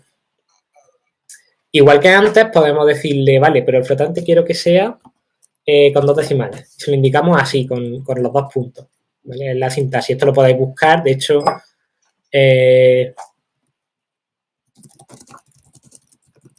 si buscáis esto en Google, hay una página que se dedica a explicaros esto. ¿Vale? Cada vez que tengáis una duda de esto, ¿cómo lo hacía? Pues aquí tenéis un índice y os explica cómo hacerlo todo. Por último, bueno, también deciros que no solo podemos referirnos a los parámetros por número, sino que también nos podemos referir por nombre. Entonces, si yo le digo, por ejemplo, edad y altura, ¿vale? Se lo estoy pasando como parámetro de palabra clave, que eso ha explicado antes Marco. Pues ahora no tengo por qué poner 0 y 1, sino que puedo poner altura y edad. Fijaos ahora que es muchísimo más fácil leer esto, ¿vale? Porque ahora digo, vale, aquí voy a imprimir la altura con 2 decimales y aquí voy a imprimir la edad. Y aquí da igual que yo cambie de orden las cosas, que va a seguir consistente, porque nos estamos refiriendo a cada uno por su nombre. El rizar el rizo con esto ya es usar los f-string. Entonces, para usar los f-string, lo que tenemos que hacer es pulsar F en el chat primero, ¿vale? Y luego escribimos la cadena. Entonces, dentro de este f-string nosotros podemos escribir también dentro de llaves lo que queremos imprimir. Pero la gracia es que ahora podemos utilizar todas las variables del entorno en el que estamos. Entonces, si ahora yo digo edad 25, puedo decir mi edad es edad. Y lo que he escrito aquí dentro me lo añade, ¿vale? No tengo por qué llamar a ningún método ni nada, sino que ya lo entiende. Voy a decir, voy a decir lo mismo aquí. Y puedo decir, y mi altura es altura, ¿vale? Que quiero poner mi altura en centímetros, puedo decir altura por 100. Y esta expresión, fijaos que me la ha resaltado como si fuera código, porque es que es código, una expresión. Lo podéis poner incluso así mismo, ¿no? Lo podéis poner altura en centímetros, ¿vale? Esto es súper versátil y es muy útil. Siempre yo recomiendo que bueno, primero que uséis lo que vosotros entendáis. Eso por supuesto. Lo que sea más fácil razonar. Pero puesto a elegir un estilo, los f-string, siempre que podáis usarlos, porque son de Python 3.6, siempre que tengáis una versión más moderna, los usáis, porque son mucho más fáciles de leer. Después de eso, si el código se entiende mejor usando cualquiera de las otras dos maneras, siempre lo que mejor se entienda es lo que haga que mejor entendamos el código. La idea es que tengamos código limpio, ¿no? Y no sé si hay alguna cosilla más que quería comentar. Creo que no. ¿Tienes alguna cosilla tú que comentar, Marco? No, por ahora no. O sea, lo de los f-strings son los que suelo usar yo, son los que más me gustan, me parecen más cómodos. Y en principio eso. Pues vamos, a lo mejor al principio cuesta un poquillo más razonar sobre ellos. Sí, pero ya os digo a mí se me hizo raro la sintaxis, sobre todo al principio de eso, de acostumbrado como era con C, C++, Pero vamos, es lo mismo que el salto del cout al printf, que se te hace raro también al principio. Te acostumbras Es otro paradigma. Claro. Pues bueno, eso por ahí. Y si hay una cosa que quiero que sacáis de Python de hoy, quiero que sea esto, la iterable. Voy a hablaros de un módulo que se llama itertools, pero antes de eso tengo que hablar de lo que son los iterables. Ya hemos visto en lo que ya hemos comentado en Python del taller anterior o de lo que ha mencionado antes Marco, que si yo tengo, por ejemplo, una lista, ¿no? Esta lista puede tener nombres, por ejemplo. Yo puedo decir for nombre in lista print nombre. Fijaos que aquí no tengo que hacer como dice decir, mira, i igual a 0, while i menor que 3, print lista i. Esto a lo mejor sería, bueno, ahí se me ha olvidado. Esta es la clase de cosas que pueden pasar.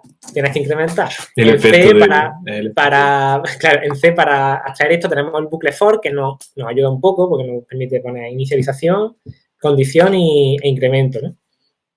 En Python, si os habéis fijado, normalmente no hacemos las cosas así, sino que podemos iterar directamente sobre la lista. Es decir, esto va a decir, para cada nombre de la lista, en orden, del primero al último, quiero que ejecute esto, que vas a imprimirlo. Esto es muchísimo más fácil de leer porque sabemos que no tenemos un índice i o un índice. Ese índice puede ser de cual. No, esto es el nombre. Y ya tener ese identificado desde el principio es mucho más fácil de razonar sobre ello. Los iterables más típicos que vamos a ver siempre son las listas, ¿no? Porque, bueno, es sencillo pensar, ¿vale? Un elemento detrás de otro. Pero realmente en Python nosotros podemos iterar sobre un montonazo de cosas. Las listas son las más típicas, pero aquí en la web os pongo más ejemplos, ¿no? Os pongo, el más típico son los rangos, el range. Esto se parece más al típico for de C, es decir, por cada elemento de este range, pues imprimir el número, ¿no? Range no es una lista. Eso es una cosa que a lo mejor es un poco extraño. Range no es una lista de números. Range no crea en memoria en vuestro ordenador una lista que pone 0, 1, 2, 3. Sino que range dice, vale, voy por el 0. Y cuando termine el bucle, le diga el bucle for al range, oye, siguiente número. Range va a decir, vale, pues si voy por el 0, vale, el 1. Y cuando termine el siguiente bucle, pues, que no va a estar almacenando todos los números, sino que los va a ir creando al vuelo. Porque range es un iterable. Ese es el concepto importante. Iterable es una cosa que tú puedes iterar, sobre la que puedes iterar. Ejemplos iterables, eso, el range, la lista. Las tuplas también son iterables, que son pues estas listas inmutables, ¿no? Las cadenas son iterables, podéis ir de carácter a carácter. Oye, o también los diccionarios. ¿Perdón? Guárdala, se pone mala. Creo que hay alguien que se ha dejado el micro abierto, por favor. Si podéis silenciar. Por ejemplo, los diccionarios también son iterables. Podemos iterar sobre cada una de las claves, ¿no? Entonces, si iteramos sobre este diccionario, va a decir la primera clave y la segunda clave. No los valores. Los valores tendríamos que hacer otras cosas. No me voy a parar mucho porque ya me estoy enrollando demasiado.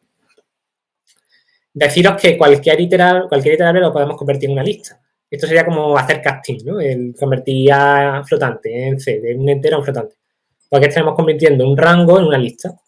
Va a decir, vale, pues una lista con todos los elementos del range. Esto ya sí. En este caso ya sí que va a haber en memoria en mi ordenador 0, 1, 2, 3, 4, 5, todo a la vez. Pero luego ahí es lo que podemos hacer con este concepto de iterable. Porque, por ejemplo, si defino una función, ¿vale? Esta función va a tomar un número y me va a devolver el doble. La llamo doble. Pues una cosa guay que puedo hacer es que yo digo, vale, quiero aplicarle esta función a todos los elementos de todos los números del 1 al 10. Pues normalmente lo que haría es, por ejemplo, for número in range, quiero empezar en el 1 y quiero llegar hasta el 10. Lo que pasa es que range, el último elemento me lo termina, es como hace un menor que, ¿no? Entonces tendría que poner hasta 11.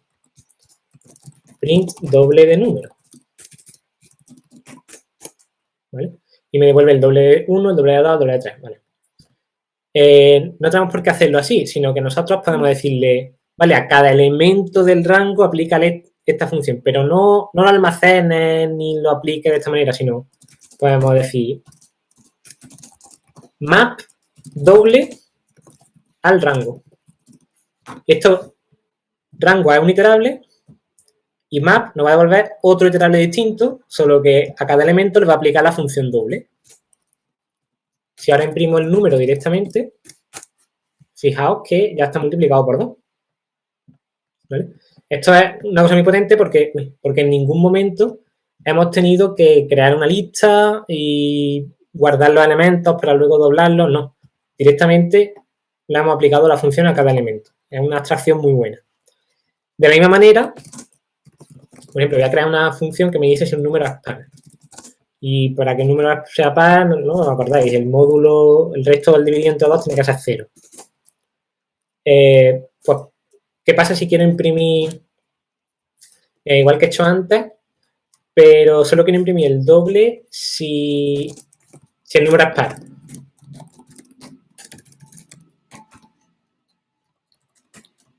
Tendría que poner la indentación. Esto lo haría así normalmente, pero de nuevo, yo puedo decir, vale, quiero imprimir solo los números pares. Pues puedo filtrarlo. Entonces, para eso tenemos otra función que está integrada. Estas no son de ningún módulo, esto ya está integrado en el lenguaje. Voy a decir, filtra solo los que sean pares. Y si quiero imprimir el doble de cada uno de ellos, puedo encadenar el filter y el map. Ahora puedo hacer map doble.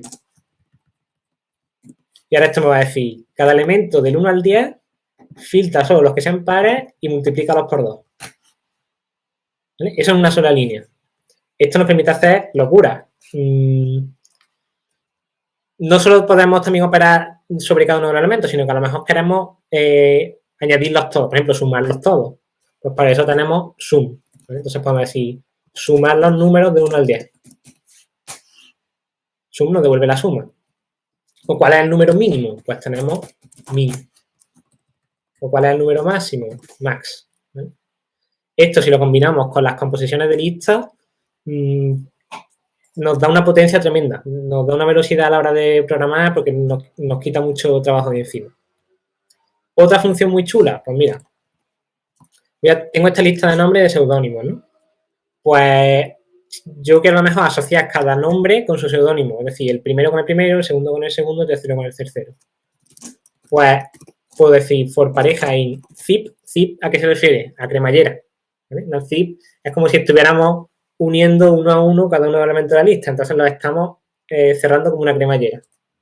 Puedo decir, quiero hacer zip, nombres y seudónimos. Y veréis que lo que nos devuelve zip son la tupla Alice A, Bob B, Carol C. Esto es, de nuevo, súper típico que lo encontréis, porque a lo mejor tenéis dos listas, dos colecciones que queréis recorrer a la vez. También deciros que normalmente lo que se hace es que directamente decimos nombre, seudónimo. Y aquí, yo he escrito seudónimo. Y esto se llama, bueno, pattern matching o de estructuración. No hace falta que aquí nos pongamos muy técnicos, pero básicamente al primer elemento le vamos a llamar nombre y al segundo le vamos a llamar seudónimo, sin que nosotros tengamos que hacer nada. Entonces, a decir, el seudónimo de nombre es seudónimo. Estamos también usando los f-string que he dicho antes. El seudónimo de Alice es A, el de Bob es B y el de Carol es C. Y por último, mencionaros, tenéis itertools, que es un módulo de Python que nos permite hacer operaciones con iterables, ¿no? Entonces, tenemos, por ejemplo, iterables infinitos, porque a veces necesitamos hacer un bucle infinito que nosotros vamos a parar en algún momento con un break, ¿no? Porque si el bucle infinito obviamente no va a terminar el programa. Pero si ejecutamos esto, fijaos que si yo ejecuto esto, va a empezar a contar hasta el infinito, hasta que no lo pare con un control C.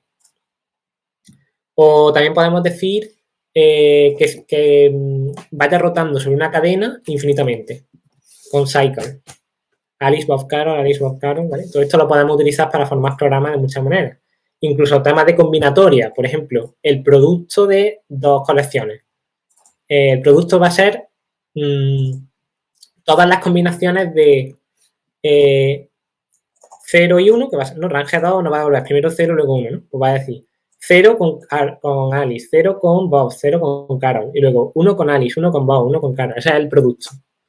Si lo ejecutamos, veréis que eso es efectivamente lo que hace. Permutaciones de una lista. Pues las permutaciones, si recordáis, son todas las formas posibles de ordenarla. Pues permutations nos va a decir de cuántas formas puede ordenar los elementos de nombres. Y vamos a poner todas las permutaciones, que en este caso son 6, ¿no? 3 factorial son 6. Todas las posibles permutaciones de la lista. También combinaciones. Esto sonará mucho de estadística, me imagino. Todas las posibles parejas de elementos de los nombres serían las combinaciones tomadas de 2 en 2. Pues lo podemos hacer también. La pareja Alice y Bob, la pareja Alice y Carol, la pareja Bob y Carol. Esto es súper potente. Podéis usarlo para un montón de cosas. No me voy a parar más porque ya he llegado mucho. De todas formas, si tenéis preguntas o dudas, id poniéndolas por aquí. Otra cosilla de Python. Esto también va un poco del concepto de cómo tratamos los objetos en Python. Por defecto en Python todos son referencias a objetos. Todos son referencias a objetos. Entonces, si tenemos una lista, la asignamos a A y esta misma lista de A la asignamos a B, ¿vale? Estamos copiando una referencia. Es decir, en nuestra memoria solo hay una lista y A y B apuntan a la misma lista. Eso quiere decir que si nosotros cambiamos algo en B, se va a ver en A. El primer elemento de B lo hemos cambiado hasta luego y en A se ve reflejado también ese cambio. Lo que necesitamos hacer es una copia. Para hacer una copia podríamos hacerlo a mano. Podríamos crear una lista nueva, añadir un elemento uno a uno, pero no hace falta. En Python tenemos el módulo copy, que tiene una función llamada copy también, o sea, copy.copy, que en este caso, si en lugar de asignar a B el valor de A, le asignamos una copia del valor de A, en este caso los cambios que hacemos en B no se registran en A, ¿vale? Ya son distintos. Pero aquí tengo que avisaros de que tenéis que tener ojo porque una lista a lo mejor puede tener una lista dentro. Si solamente copiamos la lista de fuera, es decir, aquí tengo una lista de listas, lista section, ¿no? Si yo copio esa lista en B y yo cambio, por ejemplo, este elemento, el segundo elemento de la primera lista, también se va a ver reflejado en A. Pero aquí yo he hecho una copia, ¿eso por qué es? Eso es porque es una copia shallow, una copia superficial. Lo que necesitamos es una copia profunda, una deep copy, ¿vale?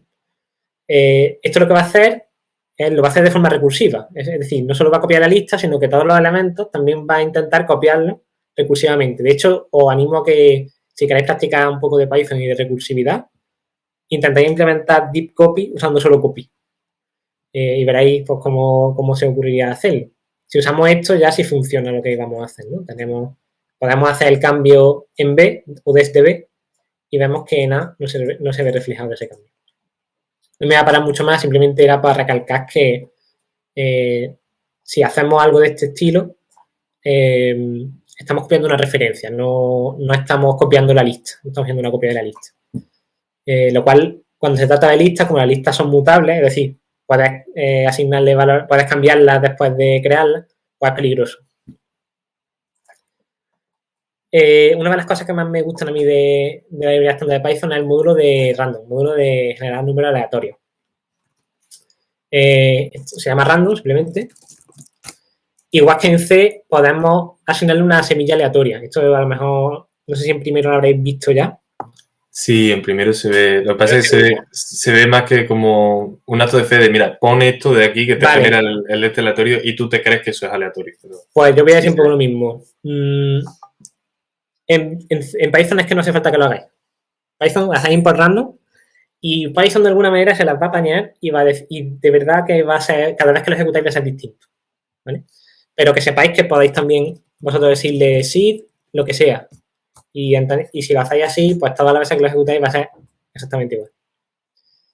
¿Qué funciones son las más útiles de random? Pues random.random devuelve un aleatorio entre 0 y 1. Cada vez que lo ejecutamos es uno distinto. ¿Vale? Esto es lo más básico. Normalmente querramos queremos generar números enteros en un rango. Entonces, para eso tenemos range. Si le ponemos un número, esto nos va a devolver enteros entre 0 y 9, sin incluir el 10. Esto os podéis imaginar que es útil para coger elementos aleatorios de una lista, ¿no? Por ejemplo, si tengo mis nombres, la longitud de la lista la podemos obtener con len, ¿vale? De length. Para que lo sepáis, pues puedo decir, de nombres quiero un elemento aleatorio que sea más pequeño que la longitud de la lista, porque si es igual o más grande, nos va a dar un error, ¿no? Uy, se me ha colado. Y cada vez que ejecutamos esto, nos va a dar un elemento distinto. También tenemos randint, que en este caso sí que incluye el extremo superior, entonces, bueno, tengo que ponerle el principio y el final, de hecho. En range no, pero aquí sí. Esto me va a devolver números entre 1 y 9. Si lo ejecuto unas cuantas veces, pues en algún momento saldrá un 9. Ahí está, 9. Pero lo que me he enseñado antes de coger elementos aleatorios de la lista, hay una manera mucho más fácil, que es con random choice. Es como elige un elemento aleatorio de la lista que te voy a pasar. ¿Vale? Cada vez que lo llamamos nos va a devolver un elemento distinto. No tenemos que escribir el churro ese que he escrito antes. Y si quiero coger varios aleatorios, tenemos choices.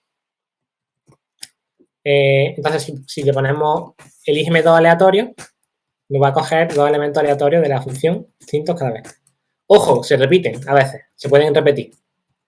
Si no queremos que se repitan, hay otro método distinto, se llama sample. Y en este caso nos va a devolver dos elementos cualquiera, pero sin repetir. Por último, simplemente deciros que tenemos también shuffle, que lo que hace es barajar la lista, desordenarla. Esto no nos devuelve nada, sino que cuando la ejecutamos, nuestra lista, bueno, la he desordenado, pero es tan pequeña que ha dado la casualidad de que la he desordenado exactamente igual. Vale, ahora sí la ha cambiado el orden, ¿vale? No es que no haya funcionado, sino que era fácil que una entre 6, ¿no? De que estuviera igual. Esto ha sido lo más importante, lo más chulo. Voy simplemente a deciros por encima. Tenéis también cosas como time, que nos permite trabajar con tiempo. Por ejemplo, si queremos calcular el tiempo de cómputo de un algoritmo. Tenemos por un lado path counter, que este nos sirve para decir, vale, el tiempo que mi programa está calculando, ¿vale? Lo que hacemos es que tomamos el inicio, como si fuera un cronómetro, le decimos, vale, ahora empieza. Y al final le decimos, vale, ahora acaba. Y la diferencia entre inicio y final va a ser el tiempo en segundos, ¿vale? Esto sería tiempo de ejecución del proceso, pero también podemos hablar de tiempo real. Tiempo, porque a veces el proceso, como en este caso, se pone a esperar. Time.sleep lo que hace es que lo suspende un segundo. Pues con este process time será tiempo real el que realmente estamos midiendo. Más cosas sobre tiempo y demás. Gestión de fechas. Nosotros podemos usar del módulo datetime o datetime, podemos crear timestamp, que se llama, o marcas de tiempo, donde le decimos, vale, esto va a ser el 22 de abril de 1995. Está escrito así de raro porque este es el formato estándar ISO, que es primero el año, luego el mes, luego el día, luego la hora, luego los minutos. De hecho, podemos ir poniendo segundos y más cosas, ¿no? Esta es mi fecha de nacimiento, que pronto es mi cumpleaños. Así que podemos decir cosas como, por ejemplo, ¿qué día de la semana era ese día? Pues, si 0 es lunes, 5 era sábado. Puedo decir, ¿cuántos años tengo? Pues, puedo coger la diferencia entre ahora y mi fecha de nacimiento y me va a decir el tiempo que ha pasado. Lo que pasa es que me va a devolver en formato extraño. Si le digo cuántos días y lo divido entre 365, pues me dice la edad que tengo en años, ¿no? O el número total de segundos que han pasado. Esto podemos poner pues, para la diferencia entre, estamos trabajando con algo del sistema operativo, cuando se cerró, cuando se modificó por última vez el fichero, pues podemos decir, ¿hace cuánto que se modificó la última vez? Hace media hora. Pues lo podríamos sacar de esta manera.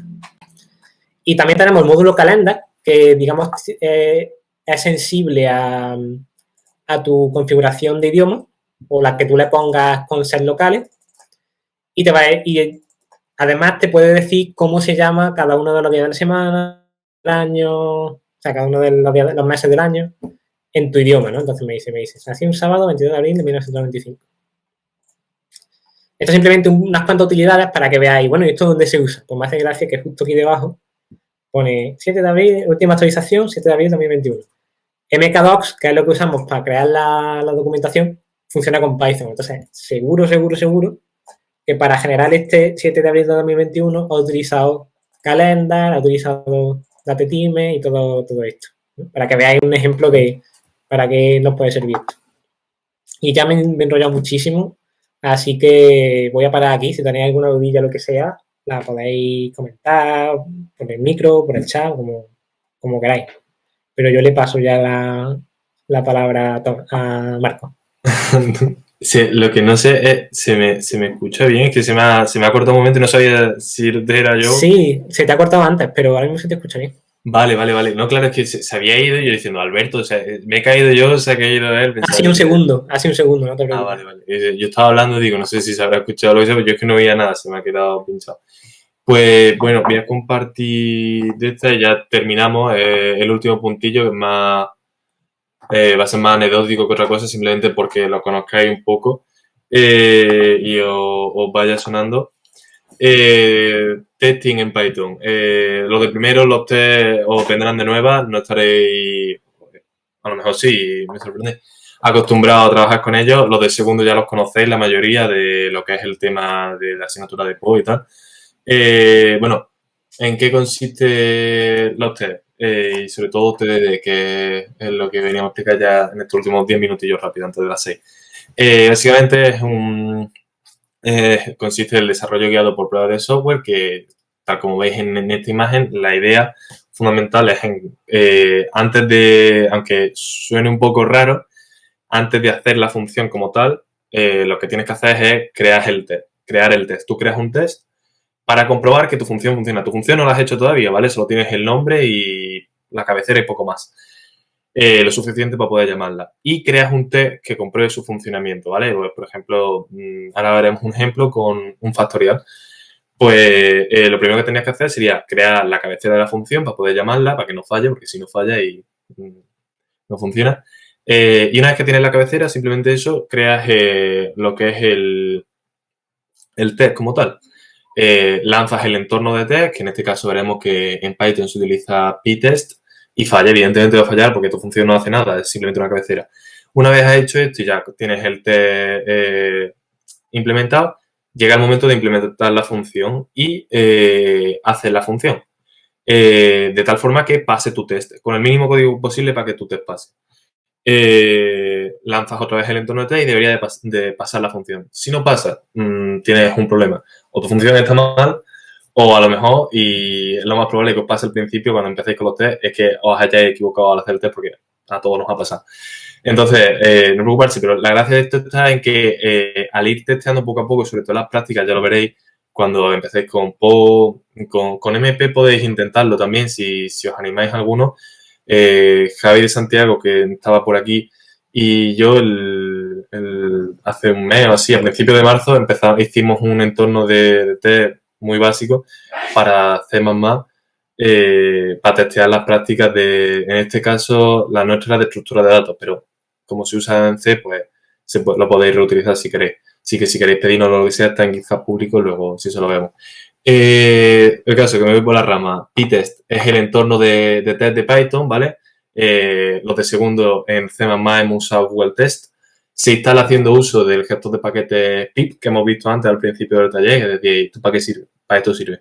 Para no tener que andar descargándose la carpeta de Google Test y poniéndola en documentos y el follón que tuvimos que liar para la práctica de PO, que los de primero los tendréis que hacer el año que viene, lo hace solo, ¿vale? Entonces lo podéis llamar con la terminal directamente, ptest-version, y os dice, pues tienes la 4.6.9 y se te instala automáticamente, no tienes que hacer nada. Entonces, ¿cómo llamamos a nuestro entorno de test? Bueno, pues lo suyo es que si estamos desarrollando un módulo y queremos testear ese módulo, tengamos una carpeta con nuestros módulos y una carpeta con los test de los módulos. Entonces le pasamos el path, lo que es la ruta donde está esa carpeta en nuestro equipo, en este caso home, marcos, desktop, curso, y se la pasamos a Pytest. Y él ya automáticamente, si seguimos aquí los pasos, no, lo había puesto en el ejercicio, vale. ¿Dónde había puesto lo de la sintaxis? Vale, aquí. ¿Cómo podemos implementarlo en Python? No, estoy buscando, no sé dónde lo metí. Aquí, perdón, vale, que estaba en chiquito. Es importante que nuestros ficheros de test comiencen con el prefijo test /, porque es la única forma que tiene Pytest de encontrarlo, ¿vale? Entonces, los ficheros de test tienen que empezar por t /, ahora lo veremos en el ejemplo, y las funciones de test también tienen que empezar por t /, de tal forma que cuando se ejecute Pytest las puede encontrar, ¿vale? La sintaxis, bueno, esto lo de primero sonará un poco a chino, esto de expect equal, básicamente lo que te dice aquí es espero que el valor 1 y el valor 2 sean iguales, ¿no? Y con esto es con lo que hacíamos nosotros los test en programación orientada a objetos, que a los de segundo sí os sonará más. Pues en Python, simplemente en vez de expect, con una cert, y con los operadores que hemos visto antes, tenemos menor que, mayor que, igual, distinto, true y false. Son los mismos. O sea, todo lo que tengáis hecho en C++ con los test de Google, lo podéis hacer en Python con Pytest. Hay una pequeña rata ahí de true y false en Python. Recordad que son en mayúsculas y el resto en minúsculas. Pero es verdad, sí, pero ya está, simplemente rollo para que no os confundáis de qué sí, es esto, que es un problemilla. lo corrigió el de ti, no lo cambié. Vale, y esto es por último ya, por si queríais intentarlo, que la verdad es que es bastante recomendable que os acostumbréis a trabajar con test, porque es que aunque parezca antiintuitivo de decir, o sea, contraintuitivo de decir, ¿para qué voy a trabajar más? Pudiendo hacer la función directamente, bueno, trabaja menos. Lo digo por experiencia, porque hasta hace poco yo decía lo mismo, y con las prácticas de estructura de datos es que no tiene color. O sea, lo que antes era una hora así mirando la función en plan, ¿en qué falla? Porque hacías todas las funciones del tirón. Ahora haces el constructor, pruebas el constructor. Haces un set, compruebas el set. Haces un get, compruebas el get. Que lo hacemos en C, no lo hacemos en Python, pero bueno, la idea es esa, ¿sabes? Que os acostumbréis a trabajar poco a poco en pequeñas iteraciones, de tal forma que no se os quede una lista así de errores, sino que tengáis errores controladitos y sepáis más o menos poquito a poco. Entonces, aquí tenemos un pequeño ejemplo de cómo sería hacer un ejercicio de factorial con Python. Tal como ha dicho antes don Javier, tenemos mi factorial.py con la función, el módulo para calcular factorial aquí con su función, empieza el return 0. El test.py que importa mi factorial, aquí está mal importado, tendría que haber importado solo la función factorial, la prisa. Bueno, no, está bien. Claro, pero porque solo tiene una. Si tuviésemos más, tendría que a lo mejor haber importado solo las concretas en vez de hacerlo todo. No, pero eso no tiene ningún problema. No importa el módulo de esa manera. Lo importante es que no se confunde ningún símbolo. Sí. Bueno, eso, aquí tenemos el test ya completo, mi factorial.factorial 3. Le estamos pidiendo que nos calcule el factorial de 3 y tiene que ser 6. O sea, tiene que ser, el resultado que nos tiene que dar esta llamada función es un 6. Nos va a dar un 0 porque no está hecho. Entonces, tiramos los test y nos va a fallar, evidentemente que nos va a fallar porque no he hecho nada. ¿Cómo los tiramos? Pues abriendo una terminal en esta misma carpeta de trabajo, pytest, test.py y se lanza. Y tendríamos un resultado como este, pero indicando el fallo, ¿vale? Porque no te había hecho. Entonces, nos va a fallar y decimos, vale, ahora implementamos nuestra función. Entonces, una vez que tenemos la función ya hecha en el factorial, simplemente volvemos a tirar los test y comprobamos que pasen. Y en este caso, tal como está, esto sí, si vais copiando el código en los ficheros en vuestro equipo y tiráis los tests, os pasaría. ¿Qué os dejo a vosotros? Pues que comprobéis qué pasa si queremos calcular el factorial de 0 y el factorial de número negativo y que implementéis sus test y refactoréis la función si lo veis necesario. Como simplemente eso, por si queréis investigar un poquillo más y Si queréis luego comentárnoslo en el servidor de Discord o lo que sea, pues estamos aquí y los vemos juntos. Esto del TDD, lo importante es que como primero tenéis que pararos a escribir los tests, os ayuda a razonar de, vale, entonces lo que estoy haciendo, ¿qué es lo que quiero que haga realmente? Y a lo mejor teníais una idea de, pues esto en realidad no lo... Incluso antes de escribir el código de la función ya os dais cuenta de errores que hubierais cometido si no hubierais escrito el test. Claro, es muy importante. Esa es la cosa. Por ejemplo, para los de segundo, que sobre todo sois los que más partido podéis sacar, en la práctica de listas, la de check brackets, yo lo que hice fue ir testeando caso por caso, ¿no? Le paso una lista vacía con los 2 corchetes, pues testeo eso, que lo haga bien. Luego le paso una lista con un elemento, luego una con más elementos y con el árbol binario 3/4 del mismo. Y vais poco a poco probando casitos y al final pasa todo a la primera, o sea, porque lo has ido testeando y los test del profesor pasaron a la primera, porque estaba ya testeado. O sea, si pasa tus test, raro es que no pase los del profesor, o sea...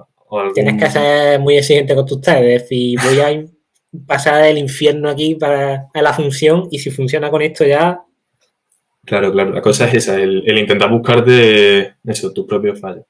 Y pues en principio eso es todo. Tenéis la documentación aquí, no sé si quieres comentar algo más. Yo quería comentar una cosilla más, porque vi que antes se me ha pasado muy rápidamente. Que antes ha mencionado antes un compañero, uno de aquí en el chat, de si podemos usar JSON en Python. Pues mira, he puesto aquí un ejemplo he copiado un fichero JSON de ejemplo que he encontrado en internet, aquí, ¿vale? Pues para que veáis lo fácil que es trabajar con JSON en Python, igual que con JSON para un montón de cositas. Importamos el módulo JSON, abrimos el fichero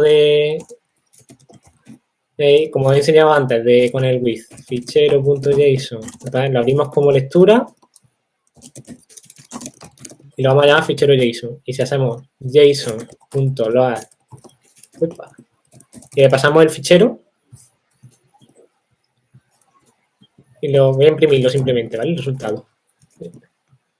Que veáis que efectivamente, pues, bueno, a lo mejor no le he pasado el fichero bien formado porque se me ha colado ahí una... Voy a hacerlo otra vez. Ahora sí. Y ahora me ha transformado el fichero, que me imagino que lo preguntaste en ese momento porque vimos diccionarios y se parecen mucho en JSON los diccionarios, a los hashes. Pues efectivamente te lo devuelve como un diccionario. ¿Vale? Exactamente igual. Fijaos qué sencillo es. Podéis cargar un montón de datos súper rápidamente en Python de esta manera.